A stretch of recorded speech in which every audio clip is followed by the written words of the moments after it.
কড়াইতে বসিয়েছি তেল, গরম বসিয়েছি, হবে তালের বড়া। এই যে তাল মেখে রেখে দিয়েছি, আর বড় ভিডিও অবশ্যই করেছি কি দিয়ে তাল মেখেছি। তোমরা অবশ্যই দেখো আর কমেন্টে বলো সব কিছু ঠিকঠাক আছে কি না।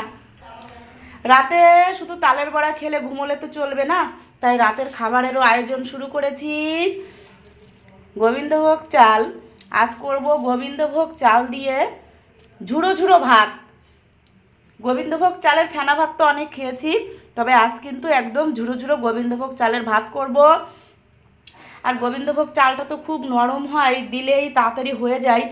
সেই কারণে আমি এই যে দেখো হাঁড়িতে জল নিয়েছি, জলের মধ্যে সিদ্ধ দেবো পেঁপে।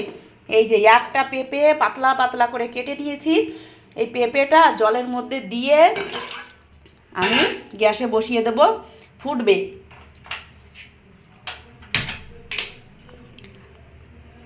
এই যে বসিয়ে দিলাম, পেঁপেটা যখন অর্ধেক সিদ্ধ হয়ে যাবে, তোমরা যদি আমার মতো করে করো তাহলে তোমরাও ঝুড়ো ঝুড়ো ভাত খেতে পারবে।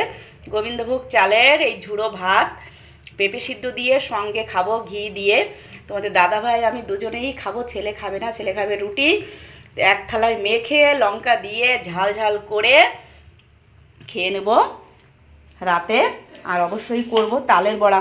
তবে তোমাদের দাদাভাই বলছে রিতা বেশি নিতে হবে না, এই কাপের 2 কাপ নেব, 2 কাপ নেব, কাপে তো 150 গ্রাম করে থাকে, তাই 2 কাপ চাল নিলেই আমার কিন্তু হয়ে যাবে।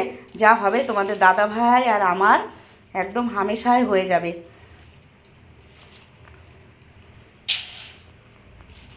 এক কাপ, আরেক কাপ নেব। তাহলে এই হচ্ছে আমার রাতের খাওয়া দাওয়া।